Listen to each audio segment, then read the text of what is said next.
നമസ്കാരം. മലയാള സിനിമയുടെ ഗ്ലാമർ മുഖം ഇടിഞ്ഞു വീണിരിക്കുകയാണ്. അതാണിപ്പോൾ മലയാളക്കര മുഴുവൻ ചർച്ച ചെയ്തുകൊണ്ടിരിക്കുന്നത്. നെഞ്ചിലേറ്റിക്കൊണ്ട് നടന്ന താരപുങ്കവന്മാരുടെ തനിനിറം ഇപ്പോൾ പുറത്തു വന്നിരിക്കുകയാണ്.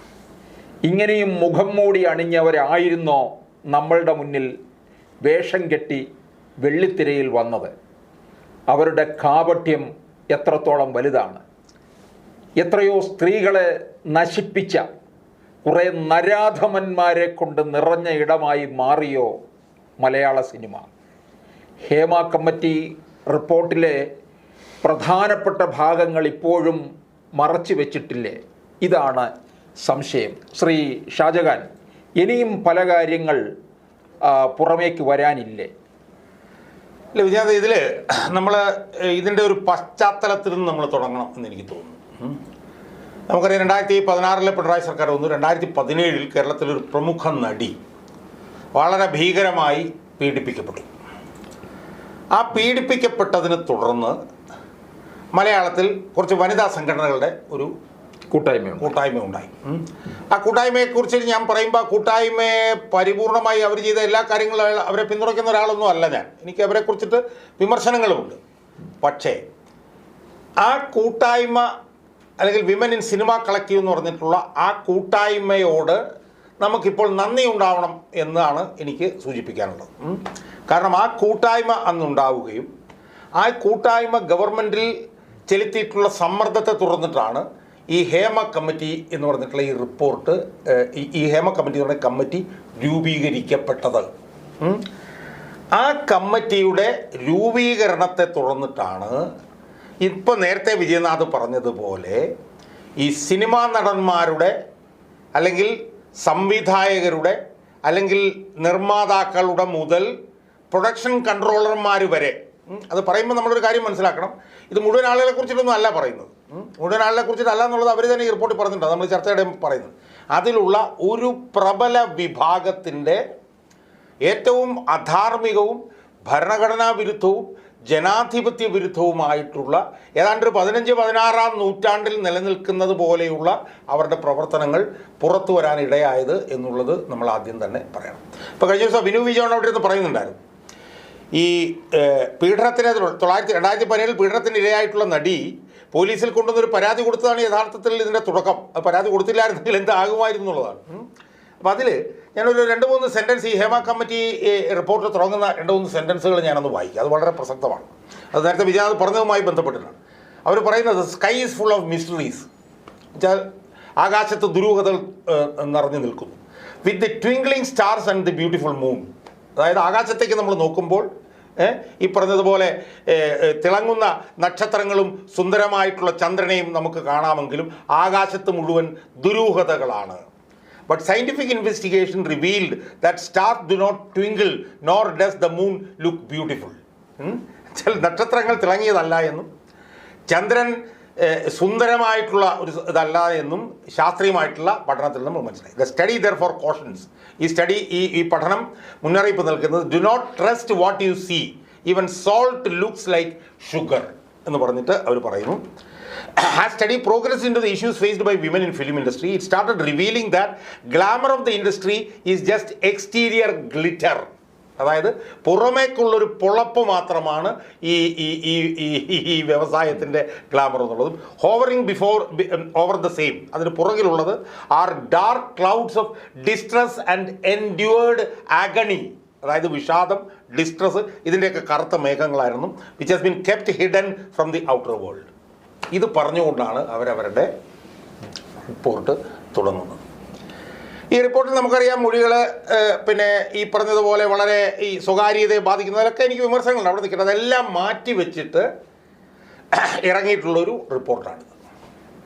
പക്ഷേ ഈ റിപ്പോർട്ടിൽ ഏതാണ്ട് 235 പേജോ മറ്റാണിത് ഇപ്പോൾ പുറത്തേക്ക് പേജാണ് പുറത്തേക്ക് കൊണ്ടുവന്നിട്ടുള്ളത്. നമുക്കറിയാം, ജസ്റ്റിസ് കെ ഹേമ എന്ന് പറഞ്ഞിട്ടുള്ള റിട്ടയർഡ് ജഡ്ജ്, ശാരദ എന്ന് പറഞ്ഞ പഴയ കാലത്തെ ഒരു പ്രമുഖ നടി, അതുപോലെ തന്നെ കെ ബി വത്സലകുമാരി എന്ന് പറയുന്ന വളരെ കാര്യക്ഷമതയോടുകൂടി സർവീസിൽ നിന്ന് പ്രവർത്തിച്ച ഒരു മുൻ IAS ഉദ്യോഗസ്ഥ, ഇവർ 3 പേരാണ് ഇതിനകത്തുള്ളത്. ഇതിനകത്ത് ഉള്ള ഏറ്റവും പ്രധാനപ്പെട്ട ഒരു ഭാഗം എന്ന് പറയുന്നത് സിനിമയിലുള്ള ഒരു വിഭാഗം നരാധമന്മാർ, നിങ്ങൾ പറഞ്ഞ പോലെ, എനിക്കത് പറയുമ്പോൾ വി എസ് അച്യുതാനന്ദനാണ് എനിക്ക് ഓർമ്മ വരുന്നത്, മനസ്സിലായി, ഒരു വിഭാഗം നരാധമന്മാർ അടങ്ങുന്ന ഒരു സംഘം എങ്ങനെയൊക്കെയാണ് സ്ത്രീകളെ ചൂഷണം ചെയ്യുന്നത് എന്നതിൻ്റെ ഞെട്ടിക്കുന്ന, വളരെ ആപൽക്കരമായിട്ടുള്ള, അപകടകരമായിട്ടുള്ള കാര്യങ്ങൾ ഒരുപാട് ഇതിനകത്ത് പിന്നെ അവർ പുറത്തേക്ക് കൊണ്ടുവന്നിട്ടുണ്ട്. അത് ഓരോന്നോരോന്ന് ഞാനെടുത്ത് ഇവിടെ പറയാൻ ഞാൻ ഉദ്ദേശിക്കുന്നില്ല, അതൊക്കെ നമുക്ക് പറയാൻ വീട്. എന്തായാലും ഇപ്പം ഇതിനെ അനുകൂലിക്കുന്ന കുറേ നരാധമന്മാർ ഇതുപോലെ ചാനലുകൾ വന്ന് അവർ അനുകൂലിക്കുന്നവരുണ്ട്. അവർ പറയുന്നത് എല്ലായിടത്തും പീഡനമില്ലേ, ഈ മേഖലയിൽ മാത്രമാണ് പീഡനം. അത് സംബന്ധിച്ച് പിന്നെ ഇവരുണ്ടല്ലോ, ഇവർ വ്യക്തമായിട്ടുള്ളൊരു ഭാഗം തന്നെ പറയുന്നുണ്ട്. എന്ന് പറഞ്ഞു കഴിഞ്ഞാൽ മറ്റു മേഖലകളിൽ നിന്ന് വ്യത്യസ്തമായി ഈ മേഖലയിൽ ഉണ്ടാകുന്ന പീഡനം അത് എന്ന് പറഞ്ഞിട്ട് sexual demands for entry into cinema makes it different from other fields എന്ന് പറഞ്ഞിട്ട് അവർ മറ്റു മേഖലകളിൽ നിന്നും വ്യത്യസ്തമായി സിനിമാ മേഖലയിലേക്ക് കടന്നു വരുന്ന സ്ത്രീകൾ ഏതൊക്കെ തരത്തിലാണ് ചൂഷണം ചെയ്യപ്പെടുന്നത് എന്നുള്ളത് സംബന്ധിച്ചൊരു 5-6 പേജുകളിൽ അവർ പിന്നെ പറയുന്നുണ്ട്. Women in cinema do not ordinarily approach police, അവരുടെ ഒരു സെക്ഷനാണ്. അപ്പോൾ ഇതിനകത്ത് വളരെ നിർണായകമായിട്ടുള്ള ഒരുപാട് ചൂഷണത്തിൻ്റെ വിവരങ്ങൾ പിന്നെ അവർ പറയുന്നുണ്ട്. അതിൽ ഈ sexual harassment, assault, abuse and casting couch എന്ന് പറഞ്ഞിട്ട് പിന്നെ ഒരു സെക്ഷനുണ്ട്. ആ സെക്ഷനിൽ അവർ കാര്യങ്ങൾ വിശദീകരിച്ച് വന്നിട്ട് അവർ പറയുന്നത് അതായത് however it has come out in evidence that certain men in cinema who are well known and well reputed for their ability as artist, director or whoever he be in the film industry have shocked certain women in cinema by sexual harassment and physical advances made by them towards them.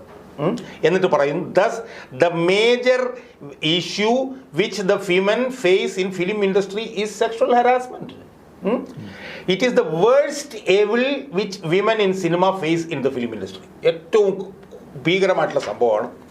The women in cinema are most reluctant to speak out of sexual harassment which are subjected to even to other women or their close relatives. അപ്പോൾ അതിനകത്ത് വളരെ സുസംഘടിതമായി അവർ ഈ സിനിമയിലേക്ക് വരുന്ന സ്ത്രീകൾ പീഡിപ്പിക്കപ്പെടുന്ന കാര്യം പറയുന്നുണ്ട്. അവരുടെ പ്രൊഡക്ഷൻ കൺട്രോളർമാർ മുതൽ ഏറ്റവും മേൽത്തട്ടിലുള്ള ആളുകൾ വരെ പീഡിപ്പിക്കുന്നതിനെ കുറിച്ച് ഒരുപാട് കാര്യങ്ങൾ പുറത്തു വന്നു. ഇപ്പോൾ ഒരു സ്ത്രീ ഒരു തന്നെ പീഡിപ്പിച്ച ഒരു പുരുഷനുമായി പിറ്റേ ദിവസം വളരെ ഇൻറ്റിമേറ്റ് ആയിട്ടുള്ളൊരു രംഗം 17 റീമേക്ക് ചെയ്യേണ്ടി വന്നു. മനസ്സിലായി? ആ നില അത് ബോധപൂർവ്വം ജയിക്കുന്നതാണ്. അതാണ്. അപ്പോൾ അതുപോലത്തെ ഈ പറഞ്ഞതുപോലെ വളരെ നീചമായിട്ടുള്ള പീഡനങ്ങൾക്ക് പിന്നെ സിനിമയിലെ വനിതകൾ ഇടപെടുന്നത് സംബന്ധിച്ചിട്ടുള്ള ഒരുപാട് സ്ട്രൈക്കിംഗ് ആയിട്ടുള്ള കാര്യങ്ങൾ പറയുന്നത്. ഇപ്പോൾ ഞാനൊരു കാര്യം വിജയനാഥനോട് ഞാൻ പറയാം. അതായത് മലയാളത്തിലെ ഏറ്റവും പ്രധാനപ്പെട്ട സൂപ്പർ സ്റ്റാറാണ് മോഹൻലാൽ.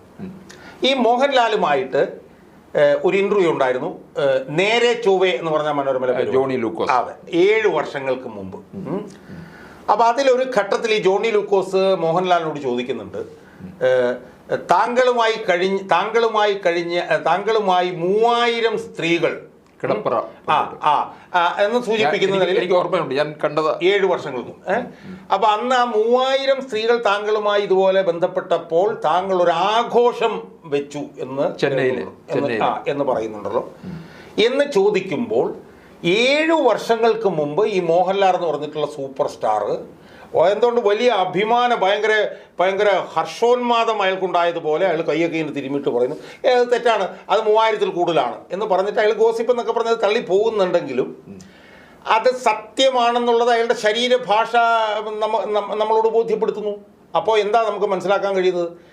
7 വർഷങ്ങൾക്ക് മുമ്പ് തന്നെ 3000 സ്ത്രീകളുമായി ബന്ധപ്പെട്ടോ എന്നോ ഒരു മാധ്യമപ്രവർത്തകൻ ചോദിക്കുമ്പോൾ അതെന്തോ വലിയൊരു ഒരു അംഗീകാരമായി തോന്നിപ്പിക്കുന്ന ഒരു മനുഷ്യൻ എന്നെയാണ് 7 വർഷങ്ങൾക്ക് മുമ്പ് നമുക്ക് കാണാൻ കഴിയുന്നത്. മനസ്സിലായില്ലേ? ഇപ്പോൾ എന്ന് മാത്രമല്ല, ഇതിനകത്ത് വേറൊരു ഭാഗത്ത് പറയുന്നൊരു പ്രധാനപ്പെട്ട കാര്യമുണ്ട്. അതെന്താണെന്ന് ചോദിച്ചു കഴിഞ്ഞാൽ, ബാൻ ഇൻ സിനിമ എന്ന് പറഞ്ഞിട്ടൊരു സെക്ഷനുണ്ട്. അതായത് ഉപരോധം. A very strange phenomenon exist in Malayalam industry. Individuals working in cinema are unauthorizedly and illegally banned from working in cinema. അതായത് സിനിമയിൽ പ്രവർത്തിക്കുന്നവരെ അനധികൃതമായി അവരെ സിനിമയിൽ നിന്ന് ഉപരോധിക്കപ്പെടും. This is stated before the committee by more men than more men than women in cinema. സ്ത്രീകളെക്കാൾ കൂടുതൽ ഈ പുരുഷന്മാരാണ് ഈ ഉപരോധത്തെക്കുറിച്ച് പറയുന്നത്. It has come out in evidence that about 10 to 15 individuals in cinema who are in the forefront of Malayalam film industry constitute a power group and they are controlling the പിന്നെ Malayalam film industry. അതായത് 10-15 പേരാണ് Malayalam industry എന്ത് വേണമെന്നുള്ളത് തീരുമാനിക്കും. അടുത്ത sentence, as per evidence adduced before the committee, തങ്ങൾക്ക് കിട്ടിയ തെളിവുകളുടെ അടിസ്ഥാനത്തിൽ ബോത്ത് ഓറൽ ആൻഡ് ഡോക്യുമെൻ്ററി എന്നുവെച്ചാൽ വാക്കാലും അല്ലാതെ രേഖാമൂലവും certain actors in cinema ബ്രാക്കറ്റിൽ some of them are also producers, distributors, exhibitors and directors. Clearly അത് മോഹൻലാലാണെന്ന്. കാരണം മോഹൻലാൽ നിർമ്മാതാവാണ്, മോഹൻലാൽ വിതരണക്കാരനാണ്, മോഹൻലാൽ സംവിധായകനല്ലെന്നേ ഉള്ളൂ, മോഹൻലാലിന് എല്ലാം ഉണ്ട്, കമ്പനിയുണ്ട്, പ്രത്യേകം എല്ലാം ഉണ്ട്. മോഹൻലാലിന് എന്താ ഉള്ളത്? മോഹൻലാലിന് നിർമ്മാതാവാണ്. മോഹൻലാലിൻ്റെയാണ് ആശീർവാദ സിനിമാസ്. ആശീർവാദ സിനിമാസ് നിർമ്മിക്കുന്ന സിനിമകളിലെ മോഹൻലാൽ അഭിനയിക്കുകയുള്ളൂ, അല്ലാതെ 1-2 പുറത്ത് അഭിനയിക്കുകയുള്ളൂ. അതുപോലെ തന്നെ അയാൾക്ക് പോസ്റ്റ് പ്രോസസ്സിംഗ് ഇതുണ്ട്, വിസ്മയ മാക്സ് അയാളുടേതാണ്. അയാൾക്ക് ഡിസ്ട്രിബ്യൂട്ടിംഗ് കമ്പനിയുണ്ട്, ഡിസ്ട്രിബ്യൂഷൻ അയാളുടെ സിനിമകൾ ഡിസ്ട്രിബ്യൂഷൻ അയാളാണ്. അതുപോലെ തന്നെ അയാൾക്ക് സിനിമ എന്താണ് മൾട്ടിപ്ലക്സോ എന്നൊക്കെ പറഞ്ഞിട്ട് സിനിമ പ്ലക്സ് എന്നൊക്കെ പറഞ്ഞിട്ടുള്ള സാധനങ്ങളുണ്ട്. അപ്പോൾ ഇതിൽ നിന്ന് ക്ലിയറാണ് ഇത് മോഹൻലാലാണ്. All male gained enormous fame and wealth and they are in full control they fully control the whole Malayalam industry now. Many men in the film industry stated before us emphatically that many individuals are banned from cinema who include even famous actors. മനസ്സിലായി? എന്നിട്ട് അതിൻ്റെ വിശദാംശങ്ങൾ മൊത്തം പറഞ്ഞു പോവുകയാണ്. കാരണം ഒരാൾക്കൊരാളെ ഇഷ്ടമല്ലെങ്കിൽ, ഇപ്പോൾ വിജയാനന്ദ സിനിമാടനാണെങ്കിൽ വിജയാനന്ദൻ്റെ ഒരു ശരീരഭാഷ ഇഷ്ടമല്ലെങ്കിൽ പോലും വിജയാനന്ദ നാളെ ഇല്ല. മനസ്സിലല്ലേ? ഇവരായിരിക്കും മലയാള സിനിമയെ നിയന്ത്രിച്ചത്. ഇവരാണ് നിയന്ത്രിക്കുന്നതെന്നല്ല, ഇവരുടെ ഒരു ഏക ഛത്രാധിപത്യമായിരുന്നു പതിറ്റാണ്ടുകളായി സിനിമാ രംഗത്തുണ്ടായിരുന്നത്. അതിൻ്റെ ഏറ്റവും കൂടുതൽ ഇരകളായിരുന്നത് പിന്നെ സ്ത്രീകളാണ്. സിനിമയിൽ അഭിനയിക്കുന്നു എന്ന് പറഞ്ഞ് വരുന്ന അവരെ പ്രൊഡക്ഷൻ കൺട്രോളർമാർ മുതൽ നടന്മാർ, ഹെയർ സ്റ്റൈലിസ്റ്റുകൾ എന്ന് പറഞ്ഞതിനകത്തൊരു സെക്ഷനുണ്ട്. ഏത് ഹെയർ സ്റ്റൈലിസ്റ്റ് ഒരു നടിയെ പിന്നെ പീഡിപ്പിക്കാൻ ശ്രമിച്ചതിനെ കുറിച്ചിട്ടുണ്ട്. അവിടെ മുതൽ സംവിധായകൻ, ഇവൻ പിന്നെ നിർമ്മാതാവ് ഉൾപ്പെടെയുള്ള വലിയൊരു ശ്രേണിയുണ്ട്. ആ ശ്രേണിയുടെ മുഴുവൻ പീഡനങ്ങൾക്ക് ഇരയായി കൊണ്ടിരിക്കുകയായിരുന്നു സ്ത്രീകൾ. ഒരു സൂപ്പർ സ്റ്റാർ അയാൾ ചെന്നൈയിൽ നിന്ന് കേരളത്തിലേക്ക് വരുമ്പോഴത്തേക്കും അയാൾ എല്ലാ എക്സ്ട്രാ നടിമാരുടെയും വീട്ടിൽ കയറിയിട്ട് വരുള്ളൂ എന്നാണ് പറയുന്നത്. ഇപ്പോൾ ഒരു സിനിമയിൽ ഒരു 100-150 പേരുടെ ഒരു ഡാൻസ് ഉണ്ടെങ്കിൽ ആ സിനിമ വളരെ ഹാപ്പിയാണ്. അത് എനിക്ക് തോന്നുന്നു അങ്ങനെ ഷാജഹാൻ അങ്ങനെ പറയുമ്പോൾ തന്നെ പലർക്കും ആ പിന്നെ സൂപ്പർ സ്റ്റാറിനെ മനസ്സിൽ കാണാൻ കഴിയുന്നുണ്ട്. അല്ല, അത് ക്ലിയർ ആണല്ലോ. ഇപ്പോൾ ഒരു 100-150 ഇപ്പം ഞാൻ പറയട്ടെ, ഇപ്പം എന്താണ് ഒരുപാട് സിനിമകളുണ്ട്. ആ സിനിമകളിലൊക്കെ ഈ പറഞ്ഞ പോലെ 10, 25, 30, 50 സ്ത്രീകളൊക്കെ ഉള്ള ഡാൻസ് ഒക്കെ ഉണ്ടെങ്കിൽ ഈ സൂപ്പർ സ്റ്റാർ ഒരു 4 ദിവസം മുമ്പേ ആ സിനിമയുടെ സെറ്റിൽ എത്തുമെന്നാണ് പറയുന്നത്. അത് ശരി. കാരണം ഇതെല്ലാം കൂടെ കൈകാര്യം ചെയ്തിട്ടുണ്ടെങ്കിൽ ഒരു 3-4 ദിവസം വേണ്ടേ.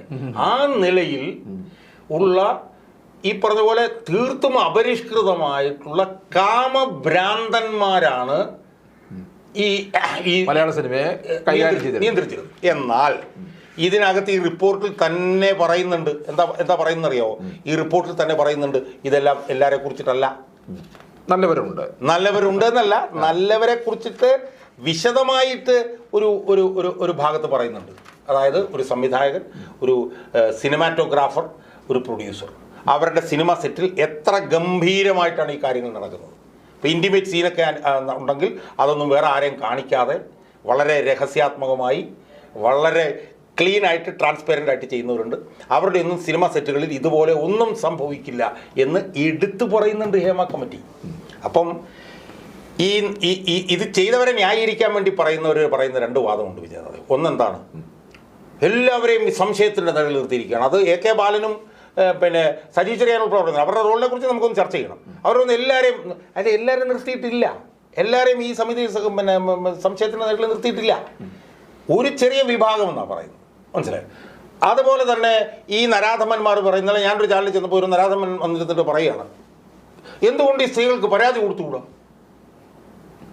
എന്തൊരു അസംബന്ധമാണ് എൻ്റെ വിജാത ഈ പറയുന്നത്. ഞാൻ ചോദിക്കുന്ന, ഒരു സ്ത്രീ പരാതി കൊടുത്തു കഴിഞ്ഞാൽ പിന്നെ അവൾ പിന്നെ വീട്ടിലല്ലേ? അല്ല, ആ ഫീൽഡിൽ നിൽക്കാൻ പറ്റത്തില്ല, വരുമാനമില്ല. അതെ. അങ്ങനെയാണെന്നുണ്ടെങ്കിൽ ആ പിന്നെ സംവിധായകൻ ചോദിച്ച അതിന് തുടർച്ചയായിട്ട് ഞാൻ ചോദിക്കട്ടെ, സംഘടിതമായിട്ട് ഇത്തരത്തിലുള്ള ഒരു മൂവ്മെന്റ് അവർക്ക് പറ്റത്തില്ലേ? അല്ല വിജാത, ഇതിനകത്ത്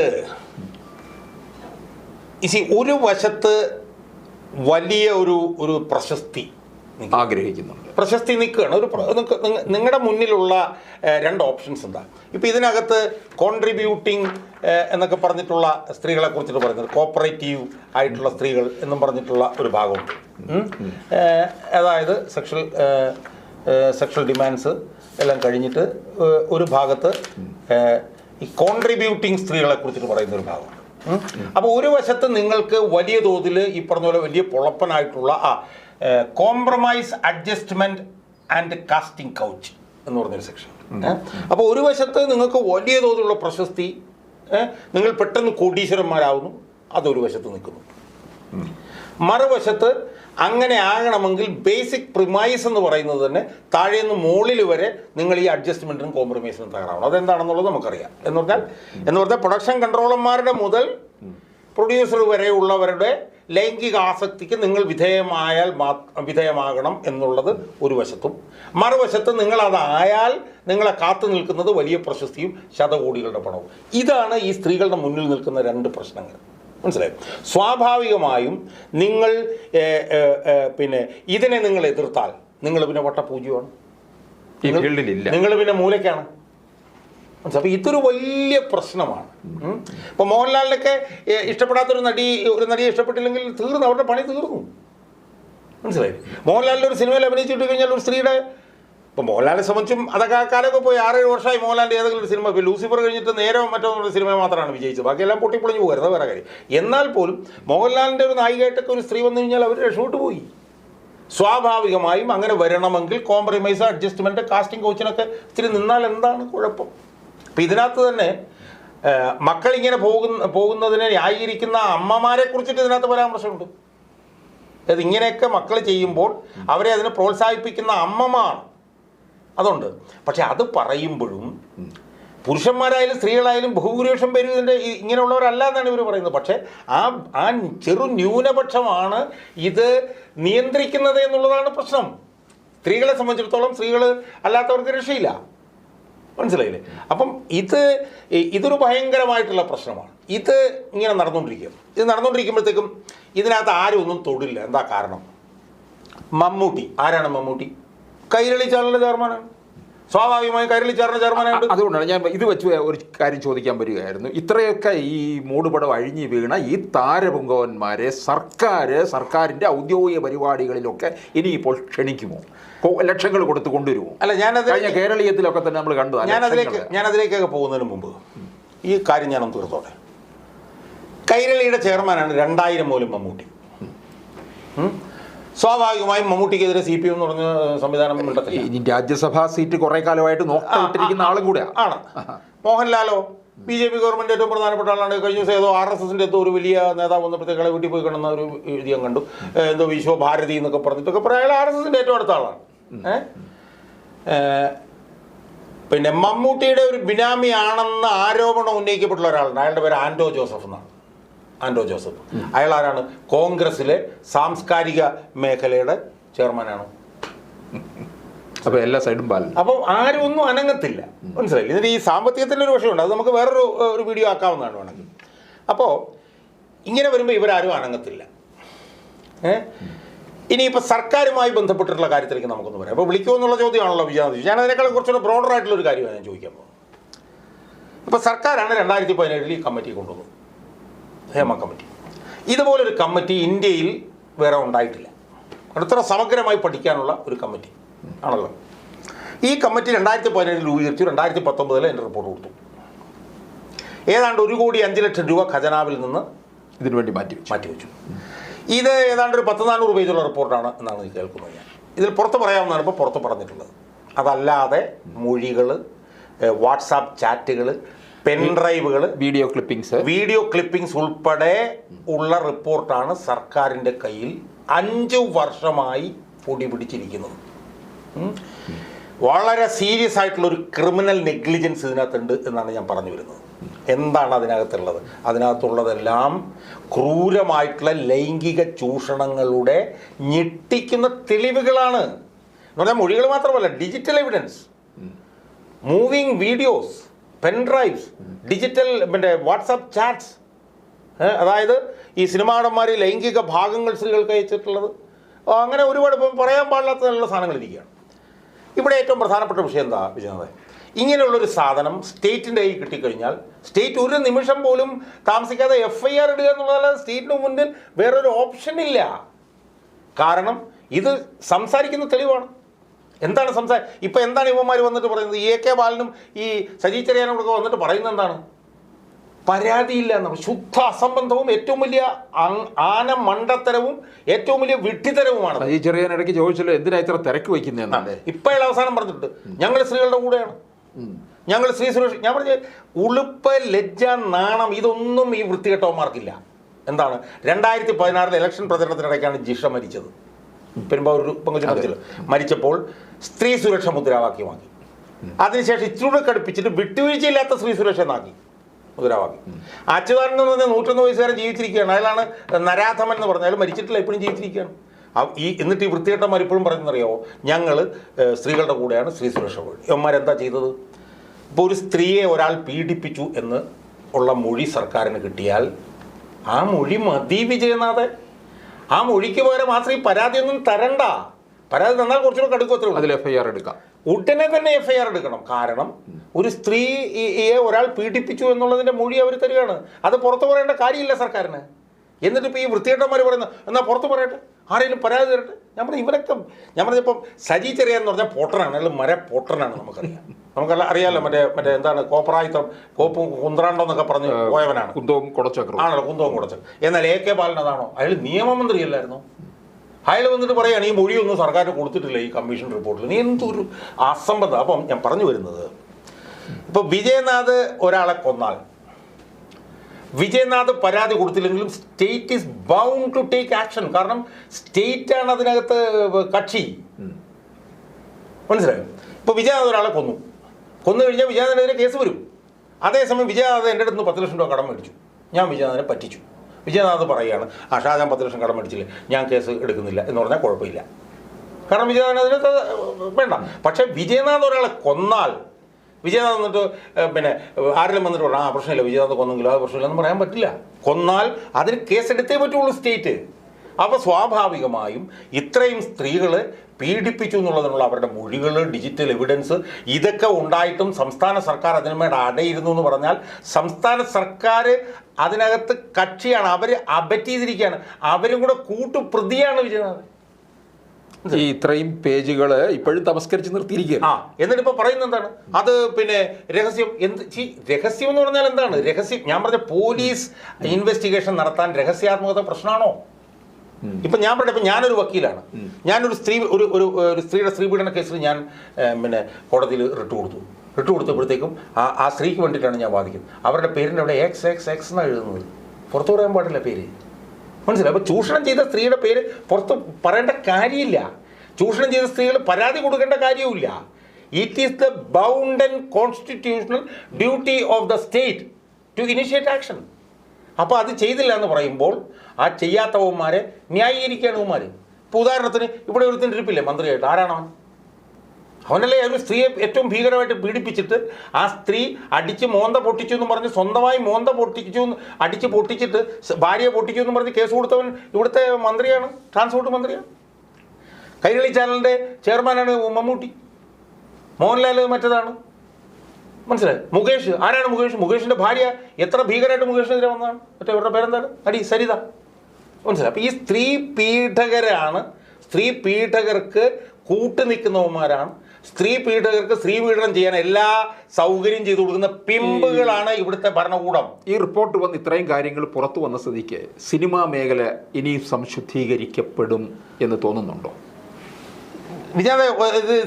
ഇത് ഞാൻ ഒരു കാര്യം ഞാൻ പറയാം. ഇപ്പോൾ സിനിമാ മേഖലയിൽ അടിസ്ഥാനപരമായിട്ട് വലിയ മാറ്റങ്ങളൊന്നും വരും എന്നൊന്നും ആരും കരുതണ്ട. പക്ഷേ സിനിമാ മേഖലയ്ക്ക് മുഖമടച്ചൊരടി കിട്ടിയിരിക്കുകയാണ്. അല്ല, ഇവര് കാരണം വലിയ ദന്തഗോപുരത്തിൽ അങ്ങനെ ഇരിക്കുകയായിരുന്നു ഇവന്മാരെല്ലാം. ആയിരുന്നല്ലോ ഇങ്ങനെ ബലം പിടിച്ച് നമ്മൾ കൊടുക്കുന്ന പണമല്ലേ ഉപയോഗിച്ച് ഇവനൊക്കെ അഹങ്കരിച്ച് നെഹളിച്ച് ഈ എല്ലിക്കുത്തി നിന്നത്. അപ്പം നമ്മുടെ പണം മേടിച്ചുകൊണ്ട് ഇവന്മാര് ഈ കുത്തിക്കഴപ്പ് തീർക്കുകയായിരുന്നു. അതെ. അപ്പൊ അതുകൊണ്ട് തന്നെ ഇനി ഇവർക്ക് നമ്മുടെ മുന്നിൽ തല ഉയർത്തി നിൽക്കാൻ പറ്റില്ല. കാരണം ഇവരാരാണെന്ന് നമുക്ക് ബോധ്യമായി കഴിയും. ഇനി ഇവർ എത്രയും വലിയ നായകന്മാരായിട്ട് വന്നിട്ട് ഭയങ്കര ഭീകരന്മാരാണെന്ന് പറഞ്ഞാലൊന്നും നമ്മുടെ ഉപയോഗം വില പോവില്ല. സത്യം പറഞ്ഞാലുണ്ടല്ലോ, സിനിമ ഇൻഡസ്ട്രിയുടെ പിന്നെ അടിവേര് തോണ്ടപ്പെടുകയാണ് ചെയ്യുന്നത്. പക്ഷേ സിനിമ ഇൻഡസ്ട്രിയുടെ അടിവേര് തോണ്ടുന്നത് സിനിമ ഇൻഡസ്ട്രിയെ കൊല വിളിച്ച ഈ സൂപ്പർ സ്റ്റാർമാരുടെ നേതൃത്വത്തിലുള്ള പവർ ഗ്രൂപ്പാണ് എന്ന് നമ്മൾ കാണണം. ഒരു ന്യൂനപക്ഷം കേരളത്തിലെ സിനിമാ വ്യവസായത്തിനെ തൊലച്ചിരിക്കുകയാണ്.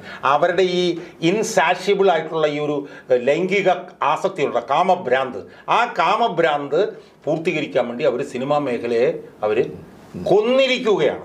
ഇതിപ്പോൾ ലൈംഗിക ചൂഷണത്തിൻ്റെ കാര്യമാണ് ഇപ്പോൾ നമ്മളിവിടെ പറഞ്ഞത്. നമുക്ക് ഇവരുടെ സാമ്പത്തിക, ഇവിടെ പൊളിറ്റിക്കൽ അല്ല ഇവരുടെ ഫിനാൻഷ്യൽ ക്രൗഡിനെ കുറിച്ച് നമുക്ക് വേറൊരു വീഡിയോയിൽ നമുക്ക് ഡിസ്കസ് ചെയ്യാം. അത് വേറെ ഇതുപോലെ തന്നെ അരമണിക്കൂർ നമുക്ക് ഡിസ്കസ് ചെയ്യാനുണ്ട്. അതുകൊണ്ട് തൽക്കാലം നമുക്ക് ഇത് പറയാം. എന്തായാലും ഹേമ കമ്മിറ്റി ചെയ്ത ഒരു വലിയ സേവനം നിസ്തുലമാണ്, പ്രൗഢോജ്വലമാണ് എന്ന് പറയാതെ നിവൃത്തിയില്ല.